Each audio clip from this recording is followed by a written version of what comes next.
Hello everyone, welcome back to Hydra tutorial. It's the fourth video if I remember correctly, and in the last video we looked into geometry, we finished with scroll, rotate, and what we're going to do today is quite different because if you look into the material that I sent you, the website, it kind of like the page ends there and then you have this next page. So let's just check it out. I'm going to make myself smaller, and this is just a random sketch from Ranga. I'm going to close it and just press the trash can, or bin button if you're British.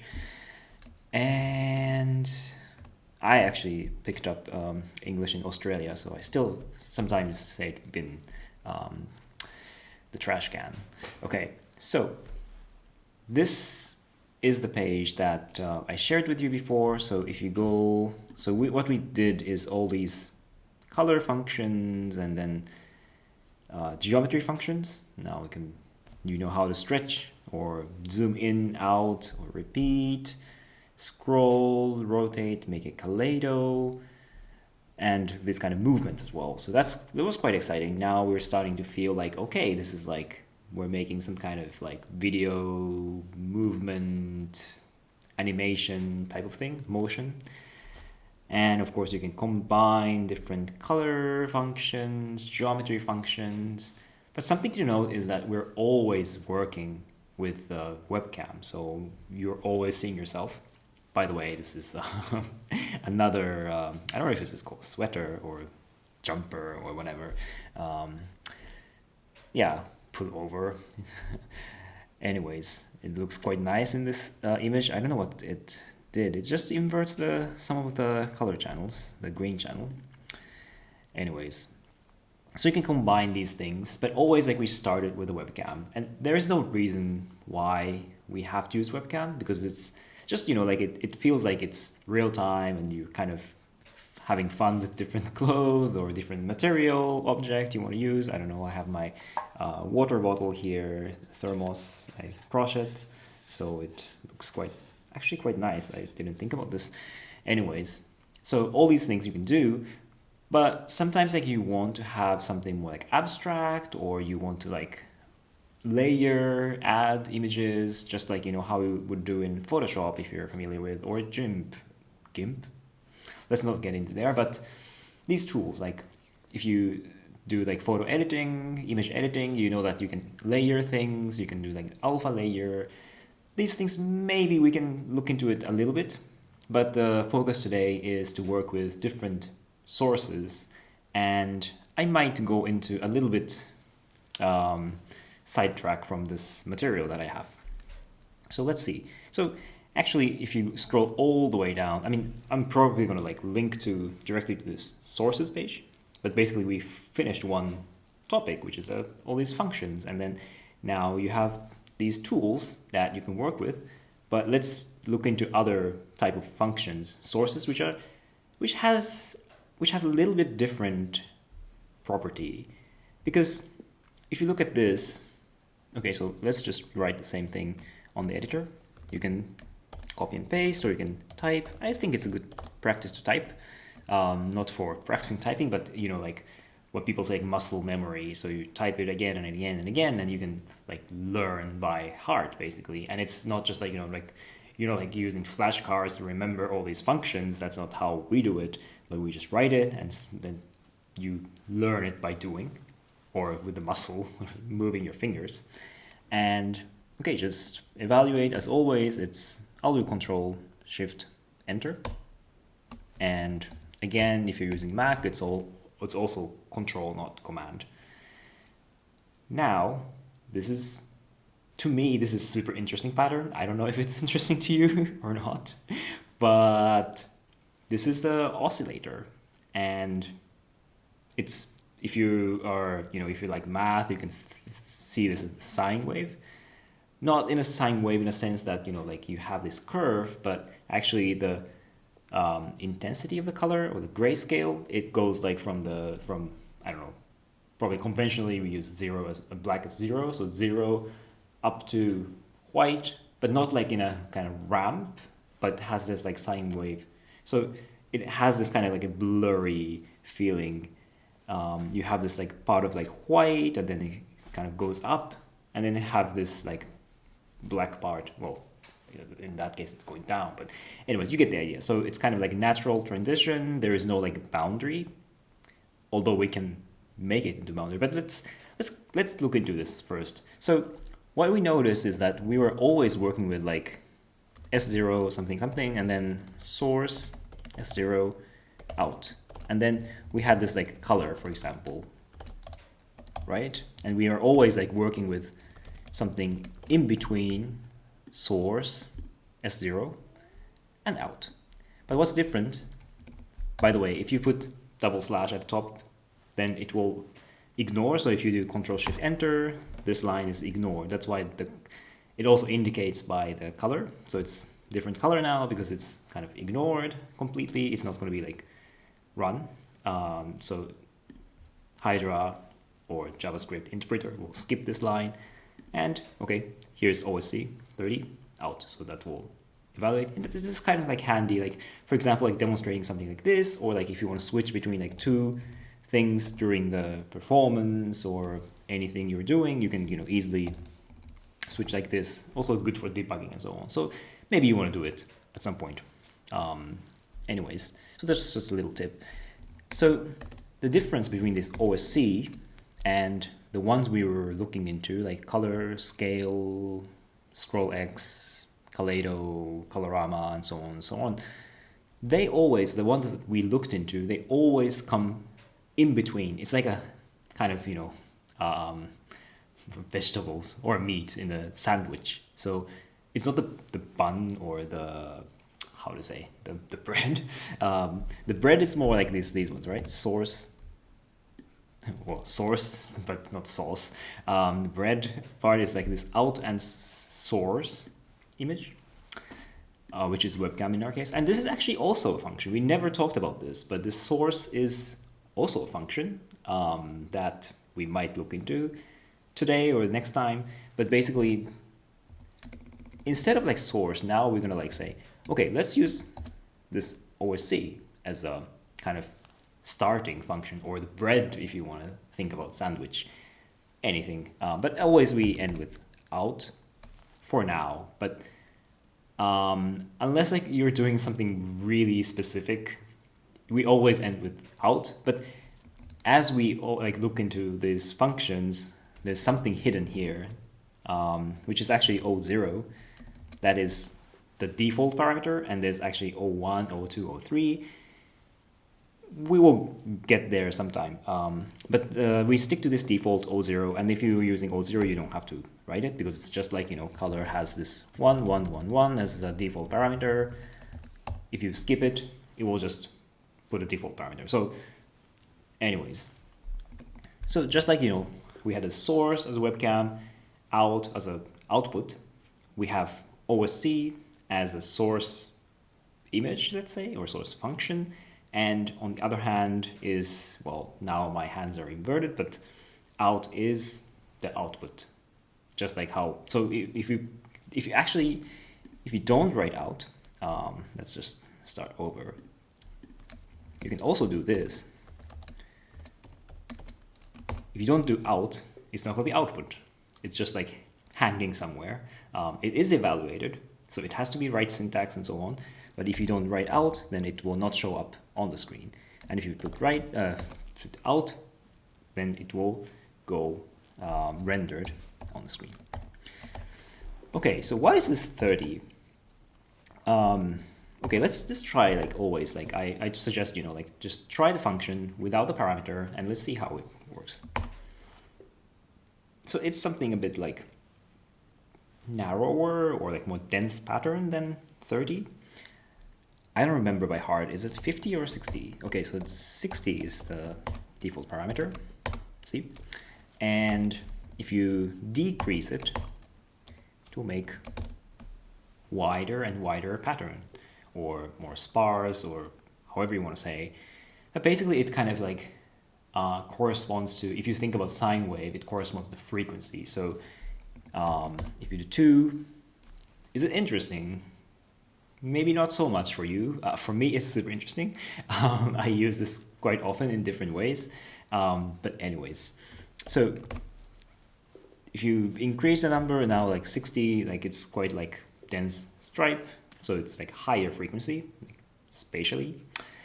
And you know, you can go like 90, or if you can increase to, I don't know, you can go more and more. And it will, like, at one point you will just see like a kind of gray pattern. No, it's not true because it has the aliasing. So I want to try this. So what if we make it super big?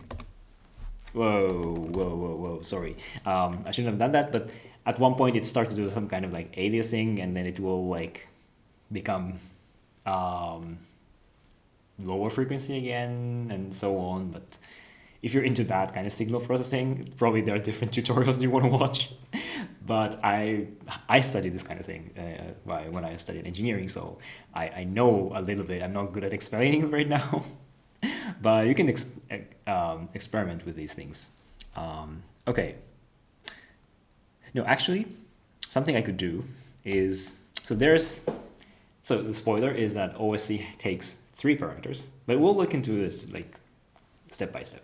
We're not gonna like, because for example, color was like something that, you know, it's like red, green, blue channel, alpha channel. So it's, you know, you can treat it as kind of interchangeably.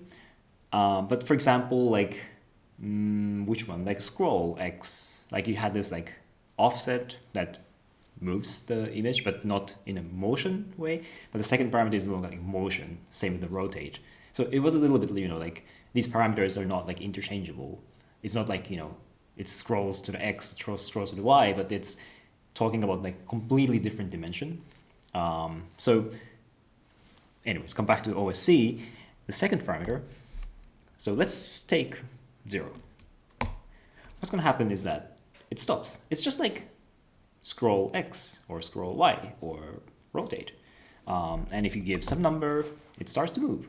So it's actually the same thing, that it's giving the speed or movement or however you want to say, but basically adding this number, and don't make it too fast right now. If you do like 1, I mean, OSC is a kind of weird one because, for example, like if you do 1, 1, it doesn't go super fast because it's, the speed parameter also corresponds or like is affected by the first parameter. So it's, you have to get used to it somehow, but basically like if you have like, I don't know, 30, then probably you don't want to make it like 1. It's going to be like super fast. So maybe like 0.3 is okay, but it, you know, it starts to get like faster and faster and faster.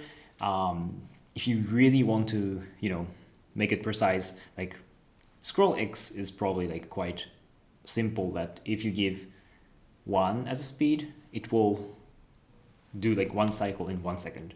But in the case of OSC, the way it's written by Olivia, it's kind of interesting. You have to look into like this formula with like sine wave and so on, but we're not going to go into this. Like we just have to like, you know, experiment and see like what parameter works for you.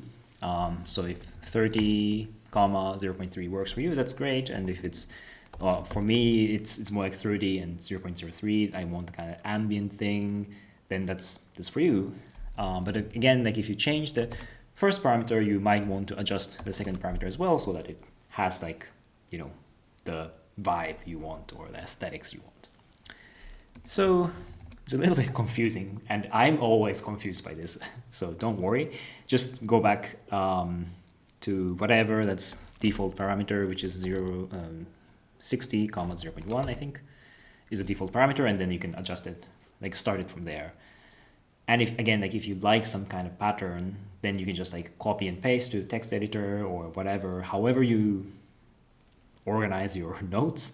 Or if you want to use code editor, just copy it there and store it, so you can come back to this when you feel like super lost. I don't know, like I want 9,000, but then it doesn't work. Then you go back to this note and then, okay, just copy and paste back so that, okay, 60, 0.1 works.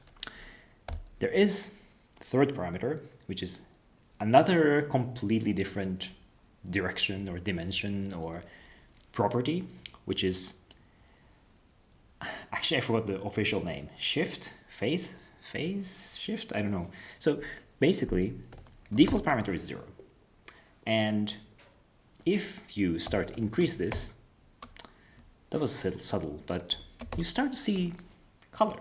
So is it like coloring? And would that make sense to like make it more? Okay, this is getting like more saturated. So is it like going crazier? It's not really. Actually, it kind of goes back to grayscale. Why is that? And why am I writing 6.28 like by heart? Because I remember that this is corresponds to pi. So 6.28 is this famous number, 2 times pi. Everyone knows this. Well, sorry, I just invented it. I mean, it is 2 times pi, but basically you don't have to know it. But it's just like, if you put this, it kind of like cycles around, just like, you know, we've seen this like parameter, like scroll x, the first parameter was scroll x, or rotate, or scroll y. It kind of like, you know, it doesn't mean like giving big number will make the effect bigger, but it kind of cycles back to where it was. So it kind of like, you know, goes over and over and over. So if you give from 0 to 1 to 2, it starts to make this kind of like saturated color. But then giving like big number, well, actually this happened to be almost black and white, grayscale, but bigger number doesn't mean that it's bigger effect. It's just like cycles again and again and again. That's because of the property of sine wave. So the magic number I use is 1.5 because this makes very colorful, saturated image. It's basically like, if you're nerdy, if you want to get nerdy, this is offsetting RGB colors with a sine function. So what happens if all these like sine functions, sine curves are like aligned together, then it gives like grayscale, like RGB the same. And then if you start like shift red channel from green, blue channel from green, and then you start to see kind of like offset of R, G, and B, you know, these sine curves become like offset. So you see like with this like almost like maximum offset that you can see, so it's kind of like rainbow. It's not rainbow though, because it's not about hue, but it's about offsetting RGB. So it's something different. And now what, like, okay, so why 1.5? This is because this is also like something I made up. If you really want to be precise, it's actually math pi divided by 2. So basically I said 1.5 because that's kind of approximation of pi divided by 2. But there's like a trade-off always, you know, like if you have to be precise, there are some times like you have to be precise, and sometimes I have to use this formula. But if you're coding on stage, especially like from scratch, you don't want to think about this like math.pi and which one has to be capital, which one has to be lowercase. You don't want to think about this. But if you remember, okay, if you give it 1.5, it's almost the same. And you don't notice that, you know, there is like actually a subtle difference visually, but you don't really notice that. Or if you want to be more precise, is it like 1.57 or something? Actually, 1.6 is closer. But anyways, 1.5 or 1.6. And you get this. And visually, like, from the audience, you wouldn't say like, this guy's not using the proper math.pi divided by 2. I wouldn't notice. Unless they see the code, but, you know, that's not the point. So, well, that's the point, but it's not. Anyways, it's about like, you know, it's not about, so what's nice about, let's say like creative coding, quote unquote, in general, is that it's not about like doing it right. I mean, there are some tricks or like some patterns that you want to follow, but if you diverge from it intentionally or unintentionally, that's all good. If this is cool, this is cool. And if you like actually one, like this is better, then it's there. I mean, it's there for you to use. And sometimes I might use it, or, you know, 2 is better, or I feel this is ugly. Because they're like complementary colors, like green and magenta. but this may be the aesthetics you're pursuing. I mean, you know, it can kind of like make some kind of kitschy effect, or it depends. Like, and you're not gonna like use it like as it is, right? So you combine it with like different things. So, you know, just like think out of the box and just try it. If you like it, copy it somewhere so you can come back to it. Don't lose it. That's important. Or you can use the Control Shift S to save the code and the screenshot. That's also a good trick. So whatever you like, just note it so that you can come back to it. And that's like I think that's the best way to learn, so that you're not like just like trying like random functions and okay, this looks cool, and then you forget it, then that's sad. So just find your way to organize things. So that was quite long explanation of OSC, and probably most elaborate explanation of OSC function, because I love this function. It may look really boring, but it's so cool. Like you can, so I'm gonna like talk through a few more functions, like source functions, the bread part of the sandwich. But I have this like passion and love for this OSC because from what we learned, oh my gosh, oh my gosh, I love OSC, like no kidding. I use it just like this in like some places. Also, I make a big print with OSC. That's how much I love it. And also, you can combine it with what we learned, and already we can make a lot of interesting patterns. So, if I start doing this, I need like at least like one video for this. So I'll try to like show maybe like 3-4 different patterns. But for example, like the classic is just combine it with threshold, and this boom, this stripe pattern.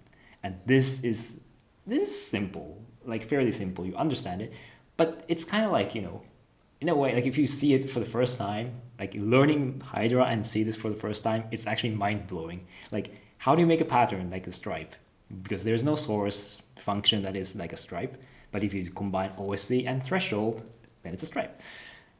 Amazing. And then you can, from here, I don't know, like, I'm so excited. For example, you can make a Kaleido effect. If you give 3, then you can make triangles with this stripe. And this is so cool.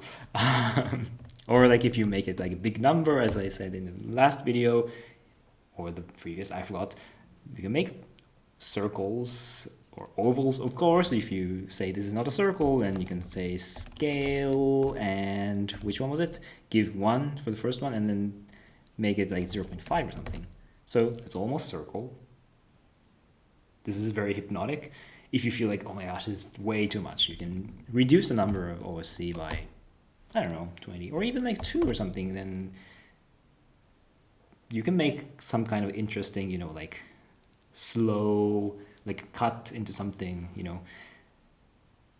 I didn't expect that. It's super interesting to me, but anyways, like maybe like something like this gives like more like visual, like, I don't know, representation, whatever. Something I noticed when I'm trying this is that it's always like going to the center, but how can we reverse it? Easiest way is actually, I didn't say it in the explanation of OSC, but this is the default parameter 0.1, right? So it's not going to change. Just simply give minus 0.1, and it will reverse the speed, which is going outward in this case. So this is like one trick. So thresh with OSC is, so as you can see, like giving a negative number as speed, it will reverse the direction. So that's OSC. I don't know if there's anything else that just come to my mind that is super interesting. Maybe this one, color. So if you want to make this into like red, okay, this is kind of okay, but it feels a bit dark, and you know, like it's basically like, you know, you're looking through the world with like a red gel, or how to say it, this, you know, foil thingy. That's okay, but then what if you give like one of the other channels like -1, and it actually gives this contrast of red and blue? Or, you know, you can experiment with these different patterns.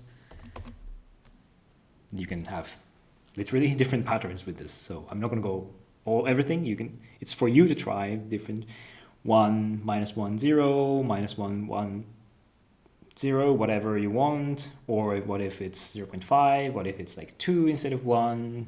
It's for you to experiment. And if you find something interesting, always, always, always save it somewhere. Also, if you can share it in the comment down below or Discord group, wherever you want, that'll be amazing. So please, please, please do it. And that's how we learn from each other. And, that's not like I know everything, right? I'm still like discovering a lot of things with Hydra. And if you can share it, maybe there's some new learning for everyone. So that will be that's the kind of spirit of like open source. It's not just about the source code that is open, but we learn together, we share ideas, we share what we do, and it kind of inspires each other. Okay, so those are like a few examples using OSC, and probably maybe you got the idea of like why I'm super excited about OSC. Okay, so that was a long explanation for this little code, including this one actually, we just said about this. Now, in the tutorial material, I have this noise and gradient. I'll try to go through a few more. So, but not like, I'm not going to spend too much time as I did with OSC because, noise is kind of self-explanatory. Although this is like not like white noise, but it's based on Perlin noise, I think, or simplex noise. I forgot which one it is. But basically it kind of like makes this kind of organic noise pattern. And the first parameter is, well, okay, default is 10. I remember by heart. I thought it's actually 9, but it's 10. So if you make it smaller and smaller, it becomes sparse, just like how we saw in OSC. So this can be actually sometimes useful to make kind of blobby effect. So why not? And if you make it bigger and bigger, that will make more like grainy, granular kind of feeling. And the second parameter is 0.1, which is the speed, and if you increase it, it will kind of transition faster and faster. It kind of like makes like metaball kind of fluid thingy if you make the first parameter is a little bit bigger. But yeah, it's for you to experiment, and you can of course like combine, like thresh is always good starting point to see how it works. In the case of noise, it's this is getting a bit nerdy, but why, like you might feel that it's a little bit dark. Like OSC was a little bit like more brighter, but noise feels a bit dark because the output number is not from 0 to 1, but it's actually from -1 to 1. So that's something you can experiment. Like thresh, normally you don't put 0 in thresh, because then that means that what happens with like OSC, for example. OSC, if you do it, then it becomes almost like everything is like white because you're thresholding at 0. So everything that is not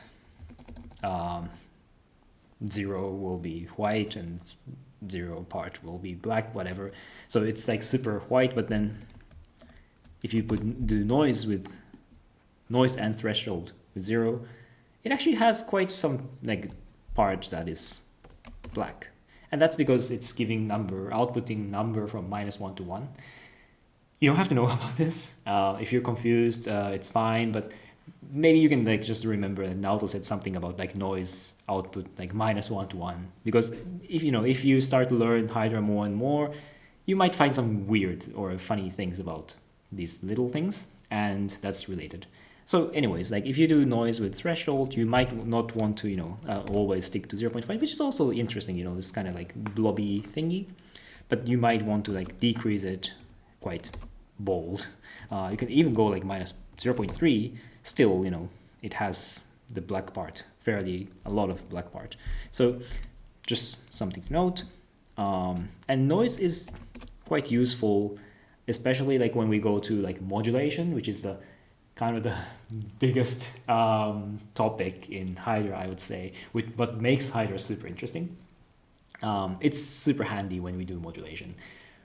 But most of the time, you can use it as kind of like, source, and then you can change color, of course. You can add things. But yeah, I feel like modulation is when it really shines.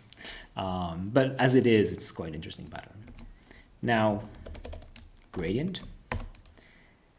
Gradient is super tricky one because it's basically this. I don't know if you're familiar with like, you know, like very like basic computer graphics example. It goes like, you know, X direction, red channel corresponds to X, green channel corresponds to Y. So it makes, you know, like this top corner is actually black, like 0, 0, 0. And here at the lower right is yellow because it's maximum red and maximum green, but no blue channel. Blue channel you can also add by adding this parameter here, which maybe I want to make it bigger. It makes this kind of oscillation of blue channel. Blue channel, I think it's applied uniformly to the whole image. Blue channel just like ramps up with sine wave and go phase down, phase out with sine wave. So it's kind of like nice little effect. And default parameter is 0, so you don't see any animation. There's no blue channel. What can we do with this? I've seen like repeat. This can be like interesting, you know, if you start like create some kind of like pattern with gradient, that may be interesting. In fact, crafting images with gradient, you would probably need some patience. Like repeat is a good starting point, I would say, so that you know, you start to see something here, or you might want to make it a bit more dense or whatever you want. Also, you want to apply like color to just, but actually it's not. Maybe I can do that. Something like this, like invert it. Oh, it's actually just rotate it. No, flip it. Anyways, because this doesn't have blue, so it just like flips color. So it's kind of tricky to use it. In the advanced tutorial I made, also in the Hydra book, I talk a lot about gradient because with modulation and gradient, there's so many funny things that nobody did. I found so many interesting tricks with this. So that's where I explain a lot about gradient, how you can modulate things with gradient, or yeah, making some kind of movement with the gradient. But for now, maybe you can just like remember that there is this thing exists, and you might want to, you know, do some kind of thing with repeat, or I don't know what happens if you add Kaleido. This is quite interesting, actually. This may be something. So you might want to add some kind of like a geometry functions to gradient and craft something with it. But it's also like hard to make some kind of animation because this is just like oscillating colors with the blue channel. So yeah, maybe if you want to make it faster, maybe that's interesting. Maybe. So, I mean, just remember that the gradient exists, and if you want to have red, blue, yellow colors, maybe that's something you can use. But let's move on to the next one, which is not in the material, Voronoi. So if you're familiar with Voronoi diagram, this is the Voronoi diagram. And I think this first one is, no, was it 5 or 6? Okay, so it's 5. It's the first parameter, which again, just like OSC or noise, it makes this density. So if it's 1, it's more like zoomed in. And if you increase it, you will see like more like granular pattern. Just like, yeah, OSC, noise. It's like kind of, I would say to me, like Voronoi and noise, they're kind of siblings in a way. Although Voronoi outputs 0 to 1, not -1 to 1.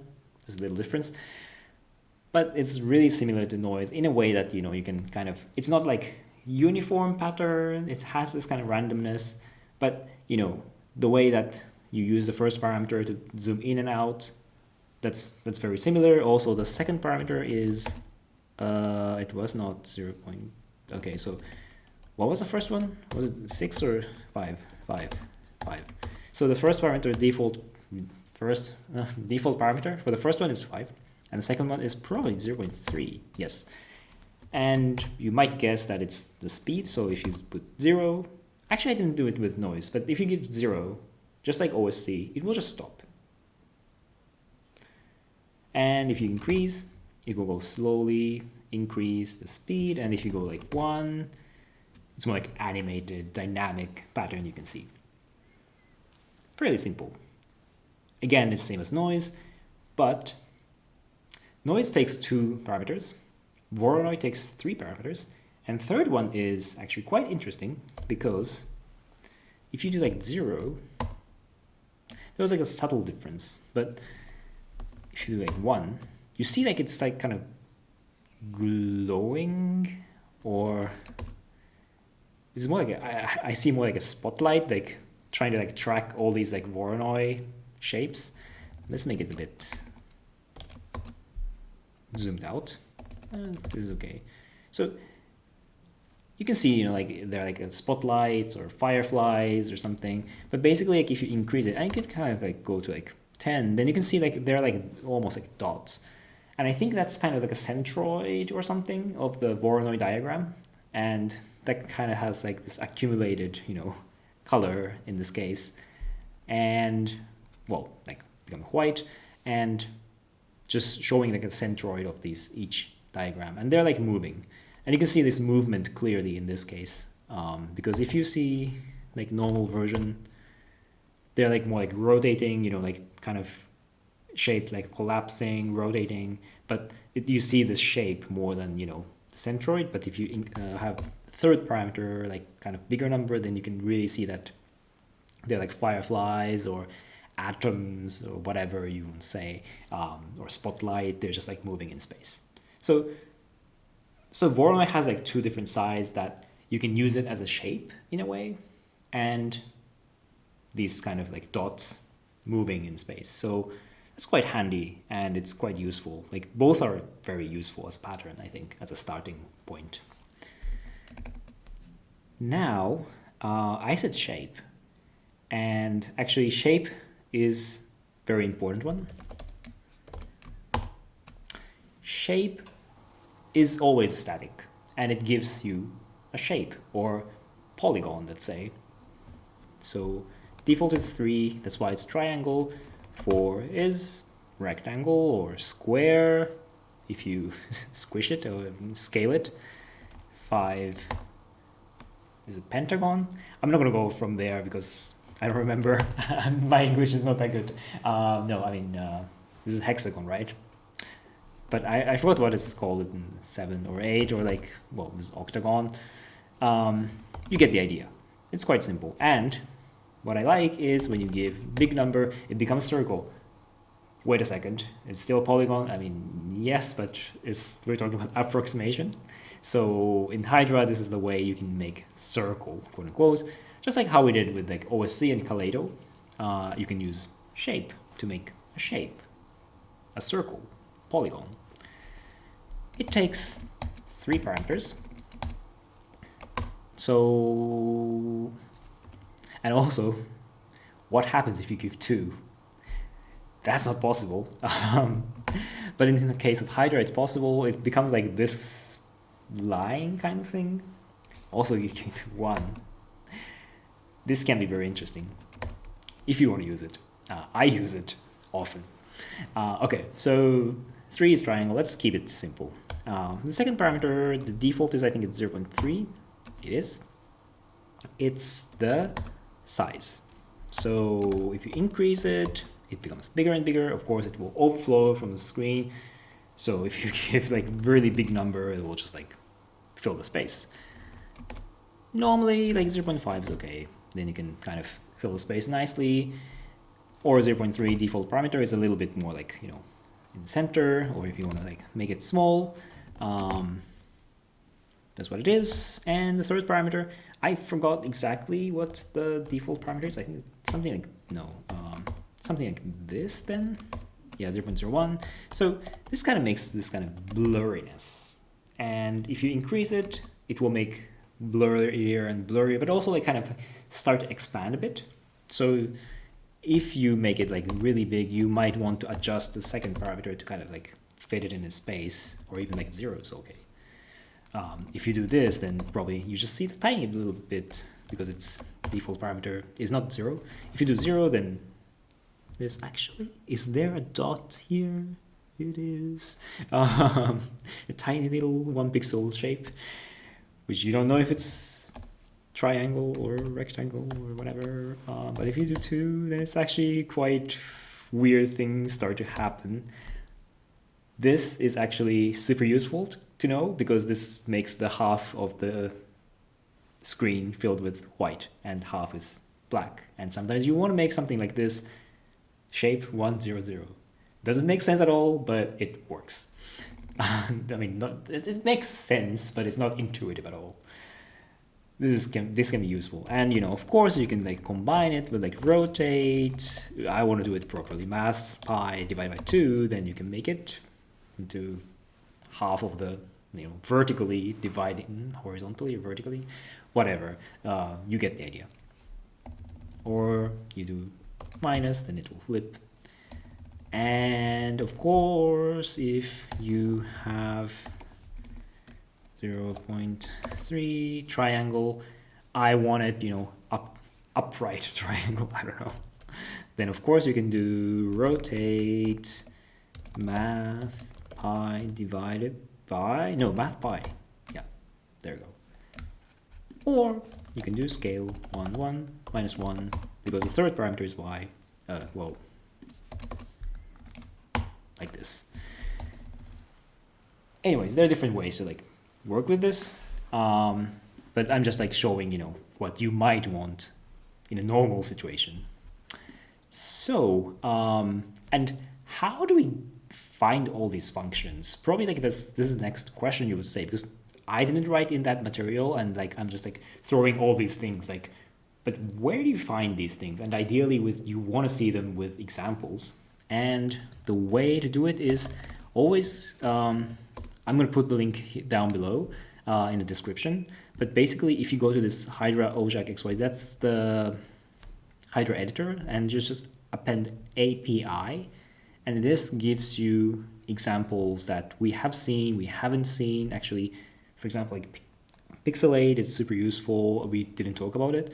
We can do it in the next video, but basically we saw the source today, which is noise, Voronoi, OSC, shape, gradient. Source is a little bit like different one. Solid. I forgot about solid. What about solid? So what's nice about this page is that if you want to know what the solid is, just click on it and it will show the example. It's using this kind of rhythmic thingy, so it might be a little bit confusing, but you can just try it. Solid. If you don't give anything, it's actually black, pitch black, blank, because the default parameter is 0, 0, 0.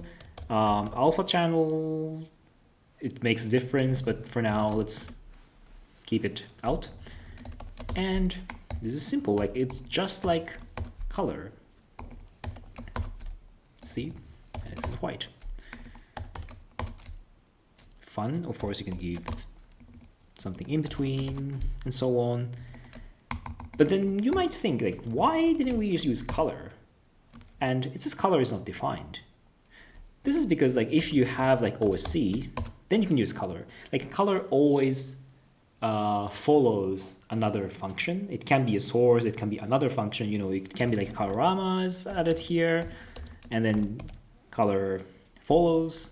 But always, you know, color is never the bread of the sandwich. OSC can be the bread, but color is not. But sometimes you want to start with some kind of color, like solid color, then solid. Solid is the bread. You can't do, for example, OSC and solid. This doesn't work. This is the color's job. But sometimes if you just want to have single color as a starting point, which is super useful, as you can see in this example, like if you give this like a rhythmic pattern, you can like have red, green, blue, or some colors in between and like goes over and over and over, or you just have like static color, and then you we're going to look into like layering later in the next video, and you can have things on top of it, and so on. So solid is actually a solid one that you want to use sometimes. But for these like examples, you can just like go to this page. I can close it here.